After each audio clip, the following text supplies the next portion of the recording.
Hi hello friends, ಎಲ್ರಿಗೂ Sapna blogs and kitchen ಚಾನಲ್ಗೆ ಸ್ವಾಗತ. ಎಲ್ಲರೂ ಹೆಂಗಿದ್ದೀರಾ, ಚೆನ್ನಾಗಿದ್ದೀರಾ ಅಂತ ಅಂದ್ಕೊಂಡು ಇವತ್ತು ಒಂದು ರೆಸಿಪಿನ ಶೇರ್ ಮಾಡ್ಕೊಳ್ಳೋಣ ಅಂತ ಅಂದ್ಕೊಂಡಿದ್ದೀನಿ. ಸಿಂಪಲ್ಲಾಗಿ ಟೇಸ್ಟಿಯಾಗಿರೋ ಎಗ್ ಬುರ್ಜಿ ಹೇಗೆ ಮಾಡೋದು ಅಂತ ನೋಡೋಣ. ಆಲ್ರೆಡಿ ಎಲ್ಲರೂ ಕೂಡ ಮಾಡ್ತಾರೆ ಎಗ್ ಬುರ್ಜಿನ, ಬಟ್ ನಾನು ಮಾಡೋ ಎಗ್ ಬುರ್ಜಿ ಹೇಗೆ ಮಾಡ್ತೀನಿ ಅಂತ ನಿಮ್ಗೆ ಹೇಳ್ಕೊಡ್ತೀನಿ. ನಮ್ಮ ವೀಡಿಯೋಗಳು ನಿಮ್ಗೆ ಇಷ್ಟ ಆಗ್ತಿದ್ರೆ ಪ್ಲೀಸ್ ಒಂದು ಲೈಕ್ ಮಾಡಿ, ಶೇರ್ ಮಾಡಿ, ಕಮೆಂಟ್ ಮಾಡಿ, ಹಾಗೂ ಆದಷ್ಟು ನಮ್ಮ ವೀಡಿಯೋಗಳನ್ನ ಸ್ಕಿಪ್ ಮಾಡಿದೆ ನೋಡಿ. ಯಾರಾದರೂ ಹೊಸದಾಗಿ ನೋಡ್ತಿದ್ರೆ ನಮ್ಮ ಚಾನಲ್ನ ಸಬ್ಸ್ಕ್ರೈಬ್ ಮಾಡ್ಕೊಂಡು ನೋಡಿ.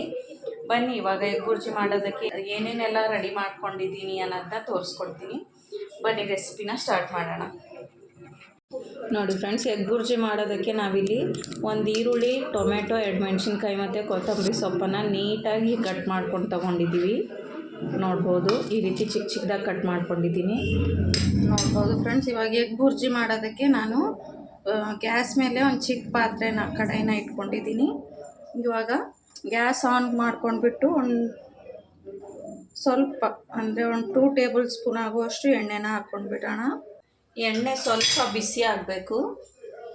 ಎಣ್ಣೆ ಸ್ವಲ್ಪ ಬಿಸಿ ಆದಮೇಲೆ ಸಿಂಪಲಾಗಿ ಮಾಡೋದನ್ನ ಹೇಳ್ಕೊಡ್ತಿದ್ದೀನಿ ನಾನು. ನೋಡಿ, ಈರುಳ್ಳಿನ ಹಾಕ್ಕೊಂಡು ಚೆನ್ನಾಗಿ ಫ್ರೈ ಮಾಡ್ಕೋಬೇಕು. ಇದರಲ್ಲಿ ಎಗ್ ಬುರ್ಜಿ ಮಾಡುವಾಗ ಒಬ್ಬೊಬ್ಬರು ಜೀರಿಗೆ, ಸಾಸಿವೆನ ಹಾಕ್ತಾರೆ. ಅದು ಹಾಕದೇ ಮಾಡಿದ್ರೆ ತುಂಬ ಚೆನ್ನಾಗಿರುತ್ತೆ ಎಗ್ ಬುರ್ಜಿ. ನಾನು ಇಲ್ಲಿ ಯಾವುದೇ ಜೀರಿಗೆ, ಸಾಸಿವೆ ಏನೂ ಹಾಕ್ಕೊಂಡಿಲ್ಲ. ನೋಡಿ, ಡೈರೆಕ್ಟ್ ಎಣ್ಣೆಗೆ ಈರುಳ್ಳಿನೇ ಹಾಕಿದ್ದೀನಿ. ಈರುಳ್ಳಿನ ಸ್ವಲ್ಪ ಕಲರ್ ಬರೋವರೆಗೂ ಫ್ರೈ ಮಾಡ್ಕೋಬೇಕು. ಈ ರೀತಿ ಮಾಡಿದ್ರೆ ಸಿಂಪಲ್ಲಾಗಿ ಟೇಸ್ಟ್, ಎಷ್ಟು ಸಿಂಪಲ್ಲಾಗಿ ಮಾಡ್ತೀವಲ್ಲ ಟೇಸ್ಟ್ ಅಷ್ಟೇ ಸೂಪರಾಗಿರುತ್ತೆ. ಇವಾಗ ಈರುಳ್ಳಿನ ಚೆನ್ನಾಗಿ ಫ್ರೈ ಮಾಡ್ಕೊಳ್ಳೋಣ. ನೋಡ್ಬೋದು ಫ್ರೆಂಡ್ಸ್, ಈರುಳ್ಳಿ ಕಲರ್ ಕೂಡ ಚೇಂಜ್ ಆಗಿದೆ, ಚೆನ್ನಾಗಿ ಫ್ರೈ ಕೂಡ ಆಗಿದೆ. ಅಂದರೆ ಸ್ಮೆಲ್ ಬರುತ್ತೆ ಈರುಳ್ಳಿದು ಚೆನ್ನಾಗಿ ಫ್ರೈ ಆದಾಗ. ಆವಾಗ ನಾವು ಕಟ್ ಮಾಡಿ ಇಟ್ಕೊಂಡಿರೋ ಮೆಣಸಿನ್ಕಾಯಿ ಮತ್ತು ಟೊಮೆಟೊನ ಹಾಕ್ಕೊಂಡ್ಬಿಡೋಣ. ನೋಡಿ, ಇದೆಲ್ಲನೂ ಹಾಕ್ಕೊಂಡು ಟೊಮೆಟೊ ಸಾಫ್ಟ್ ಆಗೋವರೆಗೂ ಚೆನ್ನಾಗಿ ಫ್ರೈ ಮಾಡ್ಕೊಳ್ಳೋಣ. ಇಲ್ಲಿ ನಾನು ಶುಂಠಿ ಬೆಳ್ಳುಳ್ಳಿ ಪೇಸ್ಟ್ ಕೂಡ ಹಾಕ್ತಿಲ್ಲ.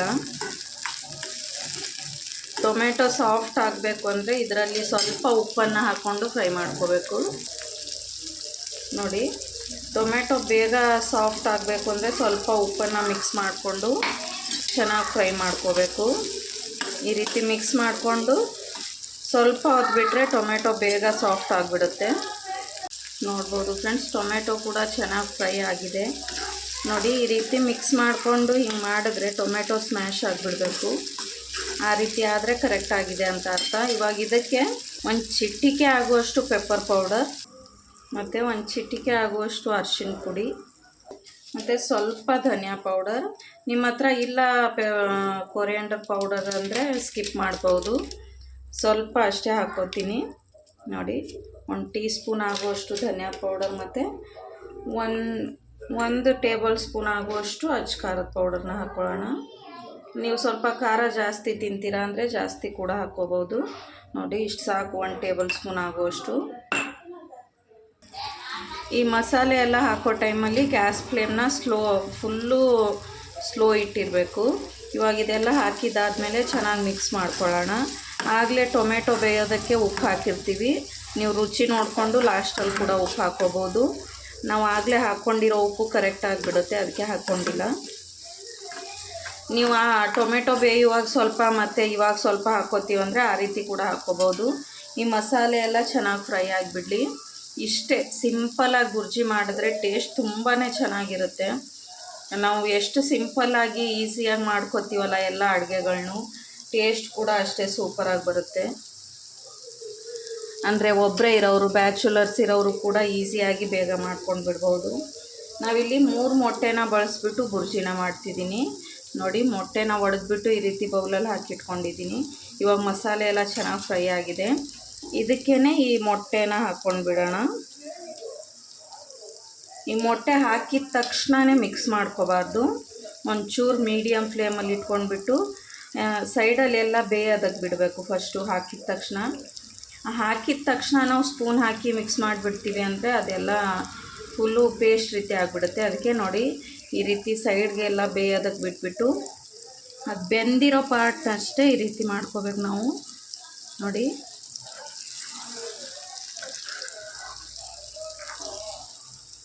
ಮತ್ತು ಈ ಯೆಲ್ಲೋ ಪಾರ್ಟ್ನ ಈ ರೀತಿ ಮಿಕ್ಸ್ ಮಾಡ್ಕೊಂಡು ಬಿಡೋಣ. ಈ ರೀತಿ ಮಿಕ್ಸ್ ಮಾಡಿಕೊಂಡು ಅಲ್ಲೇ ಬಿಟ್ಬಿಟ್ರೆ ಚೆನ್ನಾಗಿ ಬೆಂದ್ಬಿಡುತ್ತೆ. ನೋಡಿ ಇವಾಗ ಮಿಕ್ಸ್ ಮಾಡ್ಕೊಂಡಿದ್ದೀವಿ. ಕೆಳಗಡೆ ಪಾರ್ಟ್ ಕೂಡ ಚೆನ್ನಾಗಿ ಬೇಯಬೇಕು. ನೋಡಿ ಬೆಂದಿದ್ದ ಪಾರ್ಟ್ನಷ್ಟೇ ಈ ರೀತಿ ಮಿಕ್ಸ್ ಮಾಡ್ತಾ ಹೋಗ್ಬೇಕು ನಾವು. ನೋಡಿ ಒಂದು ಸ್ವಲ್ಪ ಹೊತ್ತು ಬಿಡೋಣ, ಅದು ಗಟ್ಟಿ ಆಗೋವರೆಗೂ ಬಿಟ್ಟು ಆಮೇಲೆ ಮಿಕ್ಸ್ ಮಾಡ್ಕೊಳ್ಳೋಣ. ನೋಡಿ ಫ್ರೆಂಡ್ಸ್, ಒಂದು ಸ್ವಲ್ಪ ಹೊತ್ತು ಬಿಟ್ಟ ತಕ್ಷಣ ಫುಲ್ಲು ಬೇಯ್ದಿರೋ ಥರ ಕಾಣಿಸುತ್ತೆ. ಆವಾಗ ನೀಟಾಗಿ ಈ ರೀತಿ ಮಿಕ್ಸ್ ಮಾಡ್ಕೊಳ್ಳಿ. ನೋಡ್ಬೋದು, ಅಂದರೆ ಈ ರೀತಿ ಬಿಟ್ಟು ಮಿಕ್ಸ್ ಮಾಡ್ಕೊಳ್ಳೋದ್ರಿಂದ ಬುರ್ಜಿ ಒಂಥರ ಹಿಂಗೆ ತರಿಯಾಗಿ ಬರುತ್ತೆ. ಫುಲ್ಲು ಪೇಸ್ಟ್ ರೀತಿ ಆಗಲ್ಲ. ತರಿಯಾಗಿ ಬಂದ್ರೇ ಬುರ್ಜಿ ಟೇಸ್ಟ್ ಚೆನ್ನಾಗಿರೋದು. ನೋಡ್ಬೋದು. ಮತ್ತು ನಾವು ಈ ರೀತಿ ಬುರ್ಜಿ ಮಾಡುವಾಗ ಯಾವುದೇ ರೀತಿ ನೀರನ್ನು ಹಾಕಲ್ಲ. ಸ್ವಲ್ಪ ಕೂಡ ನೀರು ಹಾಕದೇ ಬುರ್ಜಿ ಮಾಡಿಕೊಂಡ್ರೆ ಟೇಸ್ಟ್ ತುಂಬ ಚೆನ್ನಾಗಿರುತ್ತೆ. ನೋಡಿ ಈ ರೀತಿ ಮಿಕ್ಸ್ ಮಾಡಿಕೊಂಡು ಮತ್ತೆ ಸ್ವಲ್ಪ ಹೊತ್ತು ಬೇಯೋದಕ್ಕೆ ಬಿಟ್ಬಿಡೋಣ. ತುಂಬಾ ಚೆನ್ನಾಗಿ ಬರುತ್ತೆ. ನೋಡ್ಬೋದು, ಕಲರ್ ಕೂಡ ತುಂಬ ಚೆನ್ನಾಗಿ ಬರುತ್ತೆ. ಹಾಗೂ ಎಷ್ಟು ಚೆನ್ನಾಗಿ ಕಾಣಿಸುತ್ತಲ್ಲ ಅಷ್ಟೇ ಚೆನ್ನಾಗಿ ಟೇಸ್ಟ್ ಬರುತ್ತೆ. ಒಂದು ಸ್ವಲ್ಪ ಹೊತ್ತು ಬೇಯಲಿ. ಇವಾಗ ನೋಡಿ, ಇವಾಗ ಮತ್ತೆ ಮಿಕ್ಸ್ ಮಾಡ್ಕೊಂಡು ಬಿಡೋಣ ಎಲ್ಲನೂ. ಈ ರೀತಿ ಸಿಂಪಲಾಗಿ ಮಾಡಿಕೊಂಡ್ರೆ ತುಂಬಾ ಟೇಸ್ಟ್ ಚೆನ್ನಾಗಿರುತ್ತೆ. ಇದೇ ಬುರ್ಜಿ ನನಗೆ ಇಷ್ಟ ಆಗೋದು. ಮತ್ತು ಎಲ್ಲರೂ ಮಾಡೋದು ಕೂಡ ಟೇಸ್ಟ್ ಚೆನ್ನಾಗಿರುತ್ತೆ. ನೋಡಿ ಇವಾಗ ಲಾಸ್ಟಲ್ಲಿ ಒಂದು ಸ್ವಲ್ಪ ಲಿಂಬೆಹಣ್ಣು ರಸನ ಹಿಂಡ್ಕೊಂಡು ಬಿಡ್ತೀನಿ. ಆದಷ್ಟು ನಾನು ಎಲ್ಲ ಅಡುಗೆಗಳಲ್ಲೂ ಲಿಂಬೆಹಣ್ಣು ಯೂಸ್ ಮಾಡೋಕ್ಕೆ ಟ್ರೈ ಮಾಡ್ತೀನಿ. ನೋಡಿ ಈ ರೀತಿ ಸ್ವಲ್ಪ ಲಿಂಬೆಹಣ್ಣು ರಸನ ಹಿಂಡ್ಕೊಂಡ್ಬಿಟ್ಟು ನಾವು ಆಗಲೇ ಕಟ್ ಮಾಡ್ಕೊಂಡಿರೋ ಕೊತ್ತಂಬರಿ ಸೊಪ್ಪನ್ನ ಹಾಕ್ಕೊಂಡು ಬಿಡೋಣ. ಈ ರೀತಿ ಹಾಕ್ಕೊಂಡು ಮತ್ತೆ ಮಿಕ್ಸ್ ಮಾಡ್ಕೊಂಡು ಬಿಡಬೇಕು. ಜಾಸ್ತಿ ಹೆವಿ ಅಂತ ಕೂಡ ಅನಿಸಲ್ಲ.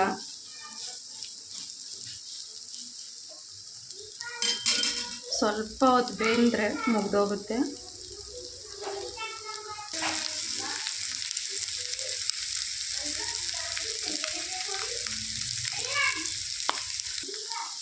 ನೋಡಿ ಫ್ರೆಂಡ್ಸ್, ಇವಾಗ ಫೈನಲಾಗಿ ಮಿಕ್ಸ್ ಮಾಡ್ಕೊಂಡು ಬಿಡ್ತೀನಿ. ಬುರ್ಜಿ ರೆಡಿಯಾಗಿದೆ. ಈ ಟೈಮಲ್ಲಿ ಗ್ಯಾಸ್ ಫ್ಲೇಮ್ನ ಆಫ್ ಮಾಡ್ಕೊಂಡು ಬಿಡೋಣ. ನೋಡಿ ಎಷ್ಟು ಚೆನ್ನಾಗಿ ಬಂದಿದೆ ಅಂತ. ನೋಡಿ ಈ ರೀತಿ ಬರಬೇಕು, ಕಾಳು ಥರ ಬರಬೇಕು ಬುರ್ಜಿ, ಅಂದರೆ ಟೇಸ್ಟು ಸೂಪರಾಗಿರುತ್ತೆ. ಇದರಲ್ಲಿ ಸ್ವಲ್ಪ ಕೂಡ ನೀರು ಹಾಕಬಾರ್ದು. ನೋಡ್ಬೋದು ಫ್ರೆಂಡ್ಸ್, ಬುರ್ಜಿ ಎಷ್ಟು ನೀಟಾಗಿ ಚೆನ್ನಾಗಿ ಬಂದಿದೆ ಅಂತ. ಈ ಬುರ್ಜಿ ರೆಸಿಪಿ ನಿಮಗಿಷ್ಟ ಆಗಿದ್ದರೆ please Sapna vlogs and kitchen ಚಾನಲ್ನ ಸಬ್ಸ್ಕ್ರೈಬ್ ಮಾಡ್ಕೊಂಡು ನೋಡಿ. ಮತ್ತು ಯಾರಾದರೂ ಹೊಸದಾಗಿ ನೋಡ್ತಿದ್ರೆ ನಮ್ಮ ಚಾನಲ್ನ ಸಬ್ಸ್ಕ್ರೈಬ್ ಮಾಡ್ಕೊಳ್ಳಿ ಅಂತ ಹೇಳ್ತಾ, ಈ ರೆಸಿಪಿನ ಒಮ್ಮೆ ನಿಮ್ಮ ಮನೇಲೂ ಕೂಡ ಟ್ರೈ ಮಾಡಿ. ತುಂಬ ಚೆನ್ನಾಗಿ ಬರುತ್ತೆ. ರೊಟ್ಟಿ, ಚಪಾತಿ ಮತ್ತು ಬಿಸಿ ಬಿಸಿ ಅನ್ನಕ್ಕೂ ಕೂಡ ತಿನ್ಬೋದು.